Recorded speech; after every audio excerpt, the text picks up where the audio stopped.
जय जय रघुवीर समर्थ श्रीमत दासबोध दशक पहिला स्तवन नाम समास सहावा श्रोते जन स्तवन नाम श्रीराम समर्थ.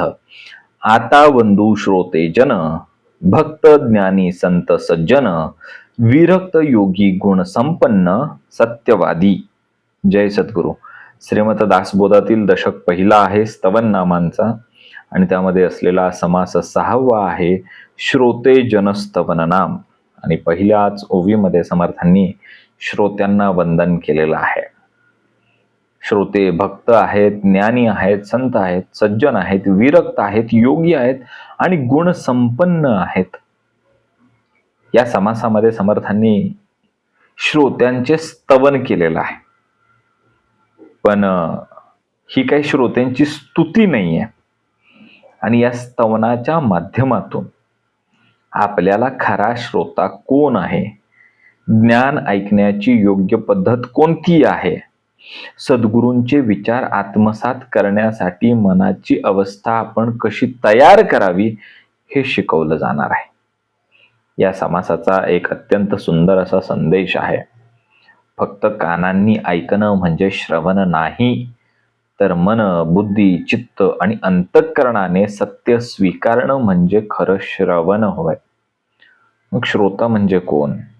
समर्थांनी आल्या सांगितलं की आता वंदू श्रोती जन भक्त ज्ञानी संत सज्जन विरक्त योगी गुण संपन्न सत्यवादी. समर्थ सर्वप्रथम श्रोत्यांना वंदन करतात. आता वंदू श्रोते जन. पण कोणत्याही व्यक्तीला फक्त श्रोता म्हणत नाहीत, तर खरा श्रोता हा भक्त आहे, ज्ञानी आहे, संत आहे, सज्जन आहे, विरक्त आहे, गुणसंपन्न आणि सत्यवादी आहे. समजा एखादा मुलगा आहे आणि तो मुलगा आपल्या वडिलांच्या व्यवसायामध्ये आलेले अनुभव शांतपणे ऐकतो आणि नंतर विसरून जातो. ठीक आहे. दुसरा मुलगाही वडिलांनी व्यवसायामध्ये आलेले विविध अनुभव सांगताना तो लक्षपूर्वक ऐकतो, वडिलांना त्याच्या संलग्न प्रश्न विचारतो आणि भविष्यामध्ये त्यात चुका टाळतो आणि वडिलांनी सांगितलेल्या अनुभवातल्या गोष्टी आचरणामध्ये आणतो. हा खरा दुसरा मुलगा जो आहे ना, तो श्रोता आहे बरं का. कारण त्यानं ऐकलं, समजून घेतलं आणि ते आचरणामध्ये आणलं. कारण ते श्रवण केलं, त्याने श्रवण केलं, फक्त ऐकलं नव्हतं, ते श्रवण केलं होतं. मग समर्थांनी या समासामध्ये सांगितलं की उत्तम श्रोता म्हणजे सत्वाचा सागर आहे. बघा ओवी काय आहे? एक सत्वाचे सागर, एक बुद्धीचे आगर, एक श्रोते वैरागार, नाना शब्द रत्नांचे. समर्थ म्हणतात की उत्तम श्रोत्यामध्ये सत्वगुण, बुद्धिमत्ता आणि वैराग्य हे भरभरून असतं, भरभरून. याचा अर्थ असा की ज्ञान ऐकताना, श्रवण करताना मनामध्ये आधीच शांतता, विवेक आणि सत्य जाणण्याची इच्छाही असलीच पाहिजे. एक प्रवचन चालू आहे आणि त्या प्रवचनाला नाही म्हणलं तरी 100-125 लोक बसलेली आहे. कोणी म्हणतं की आज जे काही कीर्तनकार आहेत त्यांनी खूप छान छान विनोद सांगितले, जोक सांगितले. दुसरा म्हणतो मला माझ्या जीवनातील काही चुका या प्रवचनातून, कीर्तनातून लक्षामध्ये आलेल्या आहेत. आणि तिसरा म्हणतो की आजपासून मी माझ्या रागावर, क्रोधावर, वासनेवरती नियंत्रण ठेवण्याचा प्रयत्न करणार आहे. तिसरा श्रोता जो आहे ना, तो खरा श्रोता बरं का, खरा अस्सल. कारण त्या प्रवचनाला सगळीच मंडळी आली होती, 100-125 मंडळी आली होती. पण जो तिसऱ्या क्रमांकाचा व्यक्ती आहे तो खरा श्रोता आहे असं म्हणण्यामागचं कारण असं आहे की त्यांनी फक्त शब्द ऐकले नाहीत, त्या शब्दामागचा अर्थ पकडला आणि त्यातून त्याच्यामध्ये परिवर्तन घडलेलं आहे. बघा, खरा श्रोता संशय दूर करतो. जे नाना अर्थवृत्तांचे भोगते, जे प्रसंगी वक्त्यांचे वक्ते, नाना संशयाते छेदिते, निश्चय पुरुष. खरा श्रोता ज्ञान ऐकतो आणि आपल्या मनातील शंका सुद्धा दूर करतो. बघा, आध्यात्मिक मार्गामध्ये अनेक प्रश्न येतात. मी कोण? माझ्या जीवनाचा उद्देश काय? माझ्या आयुष्यामध्ये सुख दुःख काय येतात, कर्म म्हणजे काय, भक्ती म्हणजे काय, अहंकार कसा कमी करायचा, असे एक ना अनेक प्रश्न आध्यात्मिक मार्गामध्ये येत असतात. खरा श्रोता प्रश्न विचारतो, त्याच्यावरती विचार करतो आणि निश्चित असं ज्ञानाकडे तो जात असतो.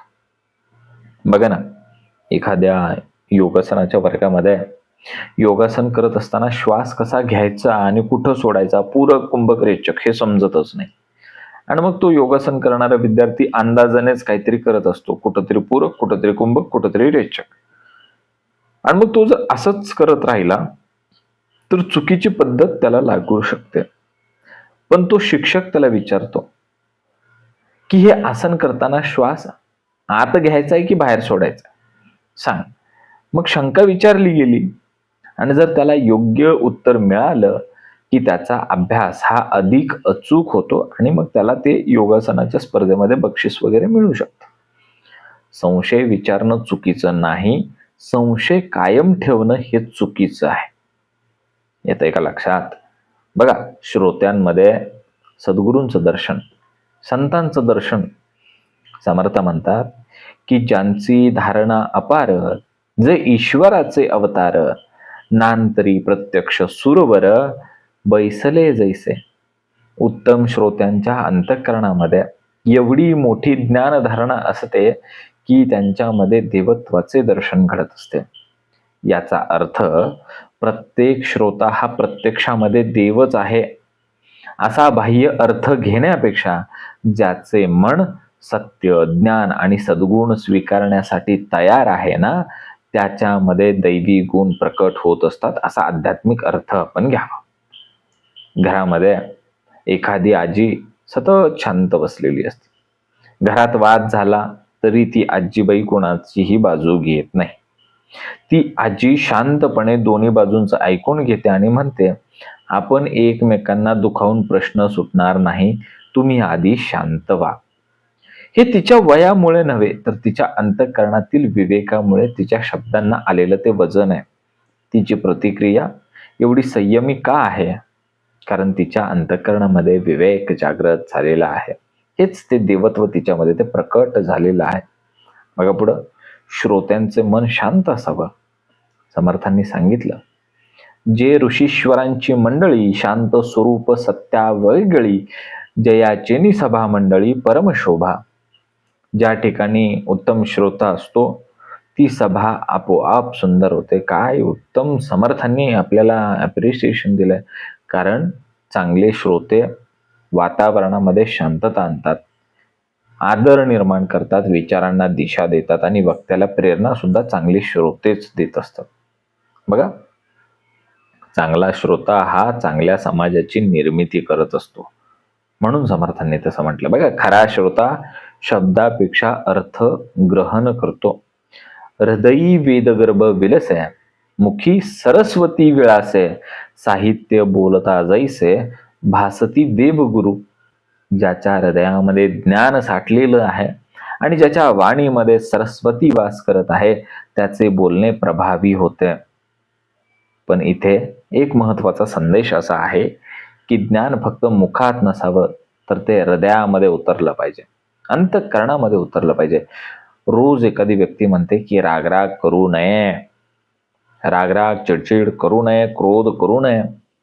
पण तो जो व्यक्ती आहे ना, तो घरामध्ये प्रत्येक छोट्या छोट्या गोष्टीवरती आरडाओरडा करतो, आदळआपट करतो.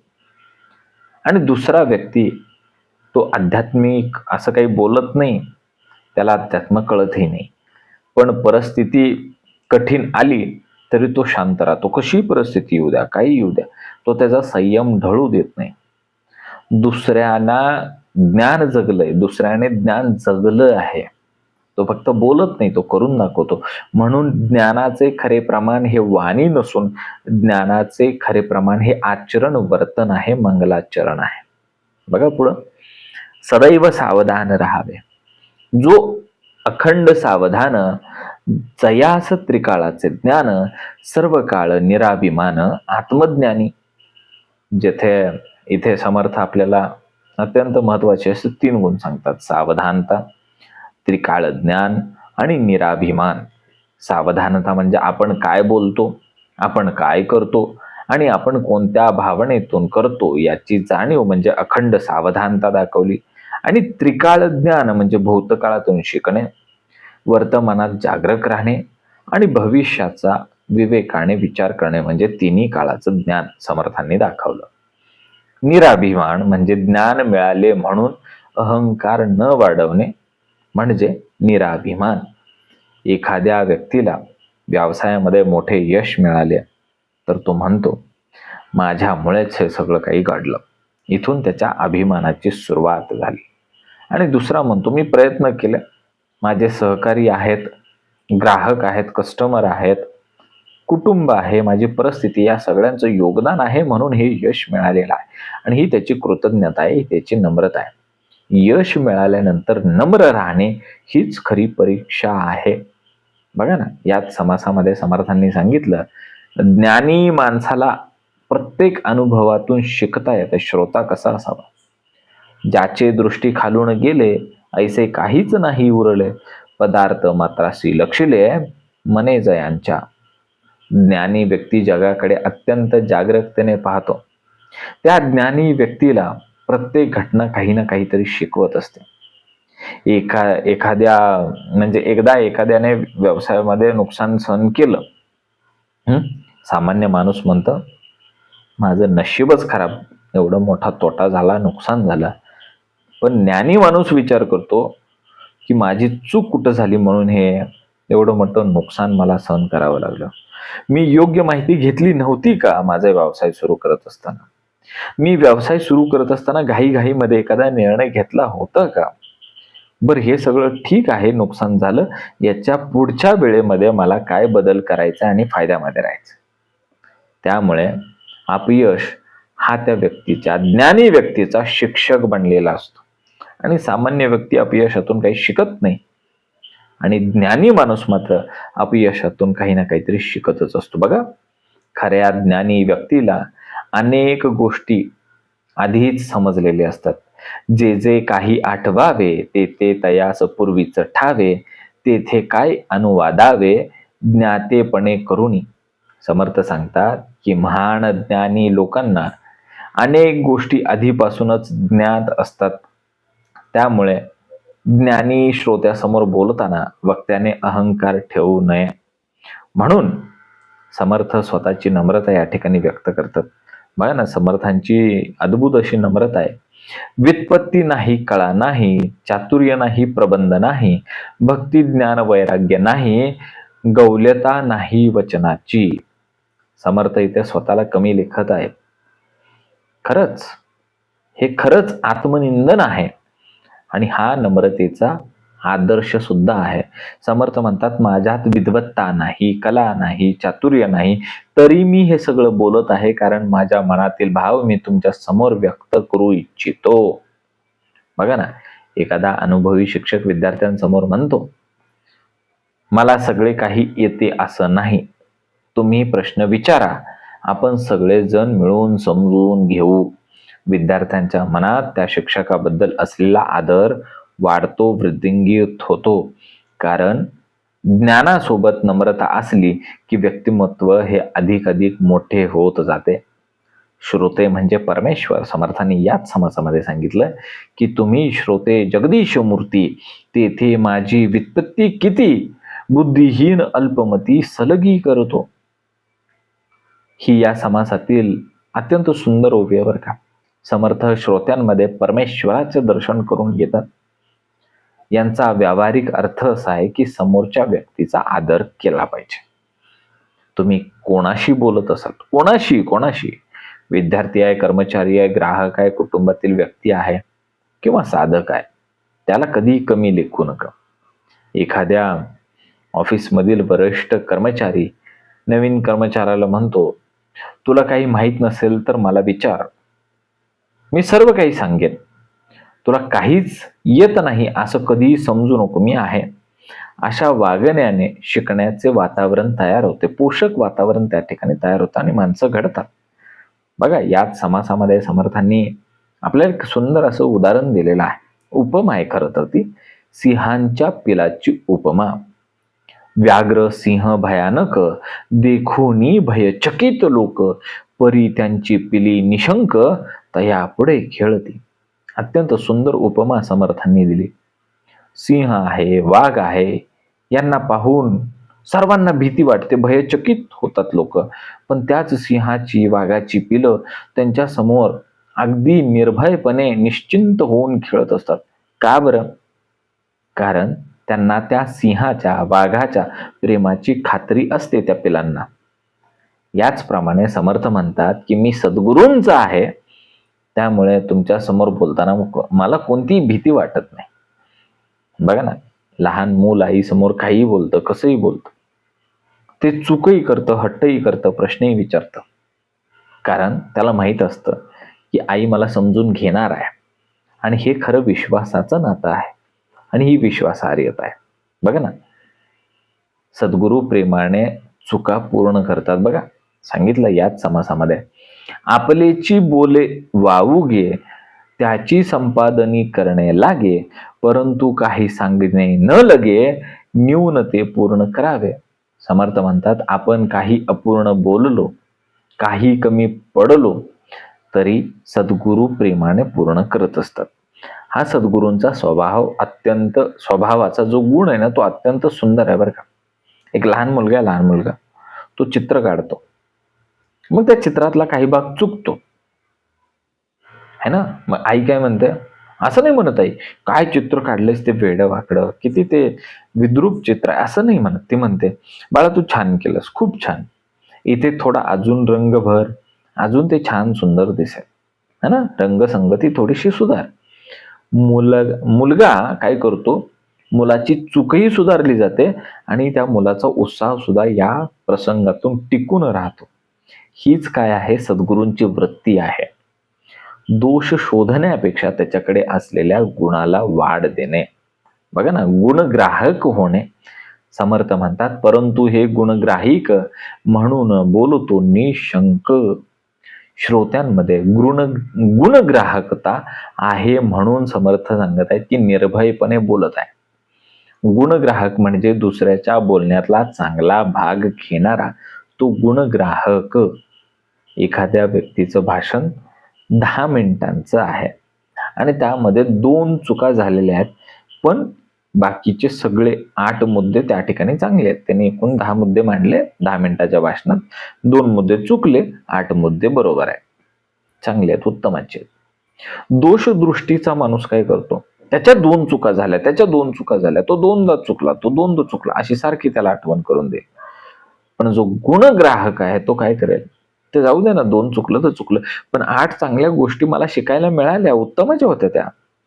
हा गुणग्राहक व्यक्ती जो आहे ना, त्याचं संपूर्ण जीवन परिवर्तित होत असतं, बदलत असतं शाश्वतरित्या. कारण आपण जसे पाहतो ना, तसंच आपल्याला जग दिसत असतं. आपण चुकाच पाहिल्या तर सगळं चुकीचं दिसेल आणि आपण उत्तमाचं पाहिलं तर सगळं उत्तम दिसेल. वाईटातही चांगलं घेणं हा या समासाचा अत्यंत व्यावहारिक संदेश आहे. बघा ना, दोष पाहण्यापेक्षा गुणग्रहण करा. आताच सांगितलं समर्थांनी. आपण रोज अनेक व्यक्तींना भेटतो. कोणी वेळेचे पक्के असतात, कोणता व्यक्ती अत्यंत मेहनती असतो, कोणीतरी अत्यंत संयमी असतो, कोणीतरी अत्यंत सुसंवादित असतो, उत्तम संवाद साधला जातो. आपण प्रत्येक व्यक्तीकडून एक एक गुण जरी घेतला तरी काही वर्षामध्ये आपलं स्वतःचं व्यक्तिमत्व किती समृद्ध होईल याचा विचार आपण केला पाहिजे. या समासातून समर्थ आपल्याला चांगला श्रोता, उत्तम श्रोता कसा असावा याचे एक सुंदर आध्यात्मिक चित्र रेखाटून देतात. खरा श्रोता ऐकतो, त्यानंतर समजतो, त्यानंतर तो प्रश्न विचारतो, त्यानंतर तो संशय दूर करतो, त्यानंतर तो चिंतन करतो, त्यानंतर तो गुणग्रहण करतो, त्यानंतर तो आचरण वर्तन करतो आणि तो कायमस्वरूपी नम्र राहतो. कारण कान उघडे असून उपयोग होणार नाही, आपल्याला मन उघडं करून श्रवण करायचं आहे. बघा ना, आजच्या धावपळीच्या जीवनामध्ये या समासातून आपल्याला 7 मोठे धडे शिकायला मिळतात. ऐकण्याची कला आपण शिकली पाहिजे. बघा ना, समोरची व्यक्ती बोलत असताना पुढचे उत्तर मनामध्ये तयार करू नये, आधी पूर्ण त्याला ऐकून घ्यावं. बघा, आज काउन्सिलरची गरज आहे. का? कारण ऐकणारच कुणी नाही. प्रत्येकाला बोलायचं आहे, ऐकायलाच कुणी तयार नाही. त्यामुळं आपण आधी ऐकायला शिकलं पाहिजे. संशय विचारले पाहिजेत. समजलं नाही तर विचारणं यामध्ये कुठला कमीपणा आहे? नाही मला एखादी गोष्ट समजली, आपण कॉलवरती बोलत असतो आणि काहीतरी बॅकग्राऊंडमध्ये व्हॉइस येतो आणि मग आपल्याला ती गोष्ट समजत नाही की पुढचा व्यक्ती काय बोलतो, तेव्हा अत्यंत नम्रपणे सॉरी, माफ करा, मला ही गोष्ट नाही समजली, परत विचारता का, परत सांगता का, नाही का, असं विचारणं म्हणजे कमीपणा नाही आहे. संशय विचारला पाहिजे. गुणग्राहक आपण बनलं पाहिजे. प्रत्येक व्यक्तीकडून काही ना काहीतरी शिकलं पाहिजे. ज्ञानाचा अहंकार करू नये. जितके ज्ञान वाढते ना तितकी नम्रता वाढत गेली पाहिजे. अहंकार नाही वाढला पाहिजे. प्रत्येक अनुभवातून आपण शिकलंच पाहिजे. यश शिक्षक आहे तसा अपयश सुद्धा शिक्षक आहे हे आपल्याला कळालं पाहिजे. समोरच्या व्यक्तीमध्ये परमेश्वर पहा. समर्थांनी याच समासामध्ये सांगितलं की प्रत्येकाशी आदराने वागलं पाहिजे. जे ज्ञान आपण श्रवण करतोय ना ते आचरणामध्ये आलंच पाहिजे.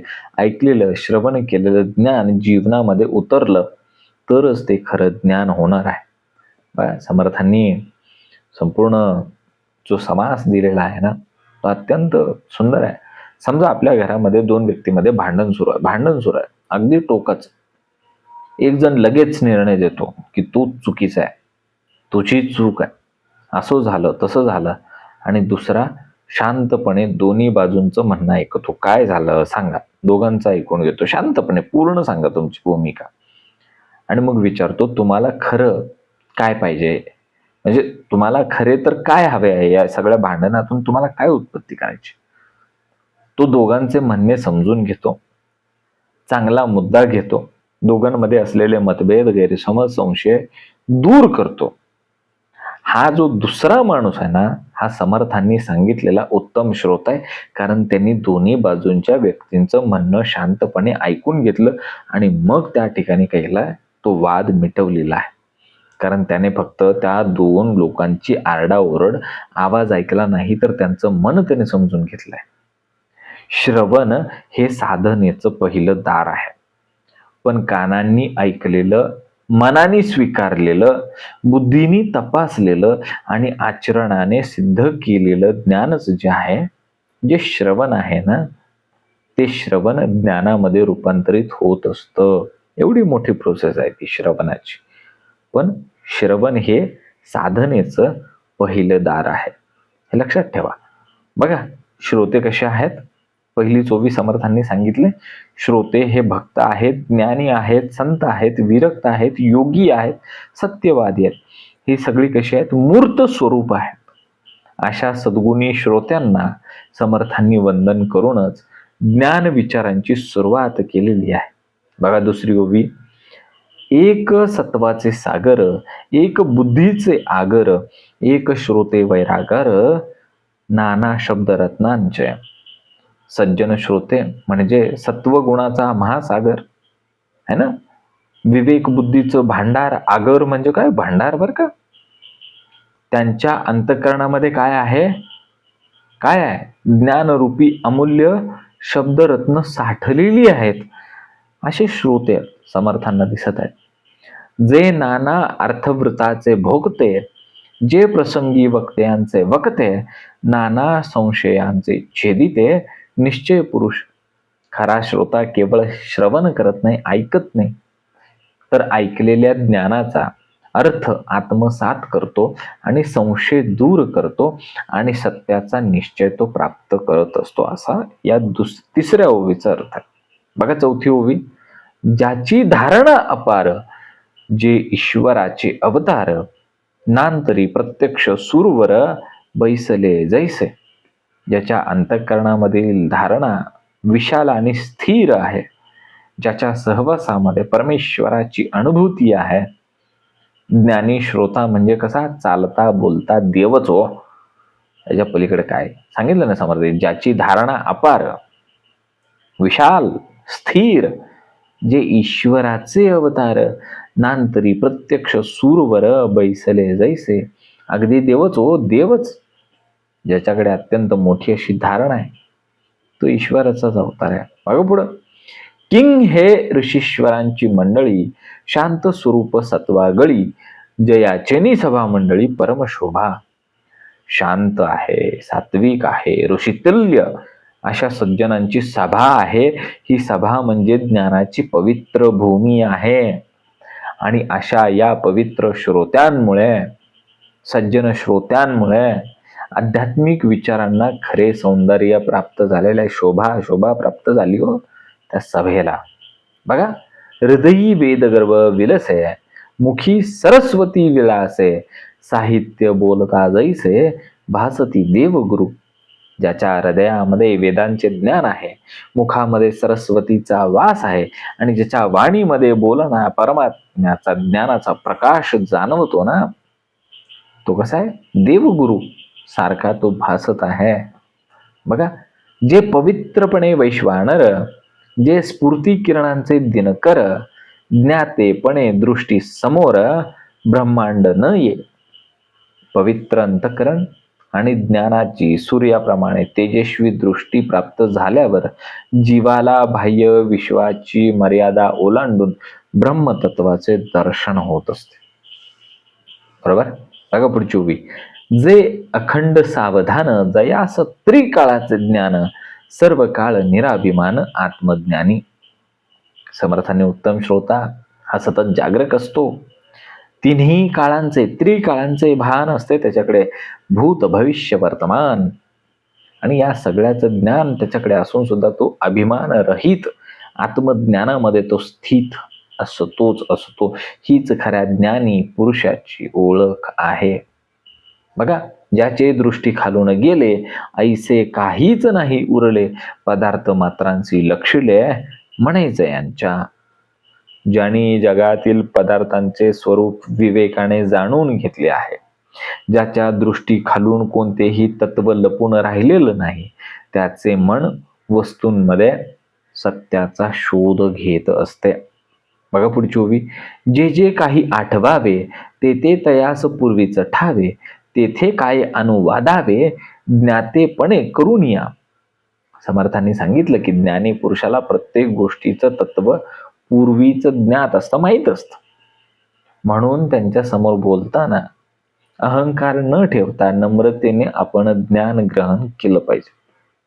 परंतु हे गुणग्राहिक म्हणून बोलतो निशंक, भाग्य पुरुष काय एक सेवित नाही. तरीही सद्गुरु हे गुणग्राहक आहेत, म्हणून समर्थ निशंकपणे बोलत असतात. कारण सज्जन व्यक्ती शब्दातील दोष न पाहता त्यामागे असलेला भावच स्वीकारत असतात. सदा सेविती दिव्यान्ने, पलटा कारणे आवटे अन्ये, तैसीची माझी वचने पराकृते. जसे नेहमी खाल्लेलं अन्न आपल्याला कंटाळवाणं होऊ नये म्हणून माणूस विविध पदार्थांचा आस्वाद घेतो. रोजच आपण चपाती भाजी, रोजच वांग्याची भाजी खायला सुरुवात केली तर आपल्याला कंटाळवाणी वाटेल ना. म्हणून आपण कधी भाजी, म्हणजे कधी वांग, कधी भेंडी, कधी गवार, कधी अजून कुठली तरी कोबी, असं वेगवेगळ्या भाज्या आपण घेत असतो. तसेच ज्ञानी श्रोत्यांसाठी ज्ञान विचारामध्ये नवनवीन शब्द रूपाने सत्य मांडले जात असते. आपले शक्तीनुसार भावे पूजावा परमेश्वर, परंतु पुंजू नये हा विचार कोठेच नाही. परमेश्वराची पूजा आपल्या शक्तीनुसार, पात्रतेनुसार आणि भावपूर्वक आपण ती करावी. भक्तीमध्ये बाह्य सामर्थ्यापेक्षा अंतःकरणातील श्रद्धा आणि प्रेम हे अधिक महत्वाचं असतं. तैसा मी एक वाग दुर्बळ, श्रोते परमेश्वराची केवळ, याची पूजा वाचा बरळ करू पाहे. स्वतःला वाणीने दुर्बळ समजणारा संत स्वरूप श्रोत्यांची पूजा शब्दांनी करण्याचा प्रयत्न केला जात आहे. कारण संत सेवा हीच परमेश्वर सेवा आहे. वाघ दुर्बळ म्हणजे वाणी न दुर्बळ, बरं का, दुर्बळ. व्युत्पत्त नाही, कळा नाही, चातुर्य नाही, प्रबंध नाही, ज्ञान वैराग्य नाही, गौल्यता नाही वचनाची. आपल्यामध्ये विद्वत्ता, कला, चातुर्य, भक्ती, ज्ञान आणि वैराग्य काहीही परिपूर्ण नसले तरी नम्रता आणि प्रामाणिक भाव जर असेल तर अध्यात्मातील सर्व मार्ग खुले होत असतात. बघा पुढे, ऐसा माझा वाघविळास म्हणून बोलतो सावकास, भावाचा भोगता जगदीश म्हणून. वाणीमध्ये मोठेपणा नसला तरी भाव शुद्ध असेल तर परमेश्वर तो भाव अगदी आनंदाने स्वीकारतो. म्हणून आध्यात्मिक साधनेमध्ये शब्दापेक्षा अंतःकरणाची शुद्धता अधिक श्रेष्ठ असते. तुम्ही श्रोते जगदीश मूर्ती, तेथे काय वित्पत्ती किती, बुद्धिहीन अल्पमती सलगी करीतो. बघा, संत स्वरूप श्रोत्यासमोर आपली बुद्धी कितीही अल्प असली तरी नम्रतेने संवाद साधावा. आत्मज्ञानाच्या मार्गावर अहंकार सोडणं हे अत्यंत गरजेचं आहे. समर्थांचा पुत्र मूर्ख जगी, परी सामर्थ्य असे त्याच्या अंगी, तुम्हा संतांच्या सलगी म्हणून करीतो. जसा समर्थ पुरुषाचा पुत्र सामर्थ्यवान पित्याच्या आश्रयामुळे निर्भय असतो ना, तसाच संतांचा आश्रय लाभलेल्या साधकाला आत्मविश्वास हा प्राप्त होतच असतो. बघा पुढे सांगितलंय काय आहे ती निर्भयता. व्याघ्र सिंह भयानक, देखोनी भयचकित लोक, परी त्यांच्या पिली निशंक, तया पुढे खेळती. वाघ आणि सिंह दाखवले समर्थांनी, एक उपमा आहे, सुंदर उपमा दिली. वाघ आणि सिंहासमोर त्यांची पिलं अगदी निर्भयपणे खेळत असतात. त्यांच्याकडे कुठली आली भीती. त्याचप्रमाणे सद्गुरूंचा आश्रय मिळाल्यानंतर साधकाला संसारातील भयांपासून अंतःकरणामध्ये निर्भयता प्राप्त झालेली असते. तैसा मी संतांचा अंकित, तुम्हा संतापासी बोलत, तरी माझी चिंता तुमची चित्त वाहिलेच की. बघा, संतांच्या चरणी पूर्ण समर्पण केलेल्या साधकाची चिंता स्वतः सद्गुरू वाहतात बरं का. शरणागती म्हणजे आपल्या अहंकाराचा भार ईश्वराच्या चरणी ठेवणं म्हणजे शरणागती आहे. आणि शरणागती ही कशी असावी, संपूर्ण असावी, संपूर्ण शरणागती असावी. आपलीची बोले वाऊगे, त्याची संपादनी करणे लागे, परंतु काही सांगणे न लगे, न्यून ते पूर्ण करावे. गुरु, सद्गुरु किंवा संत सज्जनांच्या बोलण्यात राहिलेली उणीव प्रेमाने पूर्ण करून घेत असतात. त्यामुळे शिष्याने परिपूर्णतेचा अहंकार न ठेवता नम्रतेने ज्ञान मांडावे. हे तो प्रीतीचे लक्षण, स्वभावेची करी म्हण, तैसे तुम्ही संत सज्जन, माय बाप विश्वाचे. आई वडील जसे मुलांच्या चुका अगदी प्रेमाने आनंदाने स्वीकारतात ना, तसेच सद्गुरु शिष्याच्या उणीवा प्रेमाने भरून काढत असतात.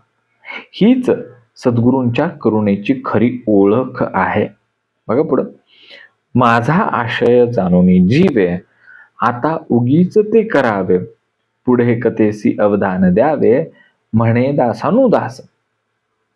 आपला खरा आशय संतांनी, सद्गुरूंनी है ना, श्रोत्यांनी समजून घ्यावा आणि आता पुढील ज्ञान कथेकडे पूर्ण एकाग्रतेने लक्ष द्यावे, ही विनम्र प्रार्थना करून दासांचा दास म्हणजेच सद्गुरू हा समास आता पूर्ण करत आहेत. बघा, श्रोता है ना, श्रेष्ठ उत्तमाचा श्रोता हा केवळ ऐकणारा नसतो, तो विवेकाने ऐकतो, संशय दूर करतो, ज्ञान आत्मसात करतो आणि शेवटी त्या ज्ञानामध्ये है ना, ज्ञानात स्वतःचे रूपांतर करून घेतो. म्हणूनच संत संग, नम्रता, सावधानता, भावपूर्ण श्रवण हे आत्मज्ञानाचे प्रवेशद्वार आहे. इति श्रीदासबोधे गुरुशिष्य संवादे श्रोते स्तवन नाम समास 6वा. जय जय रघुवीर समर्थ. ओम श्री गुरु दत्तात्रय श्रीपाद श्री वल्लभाय नमः.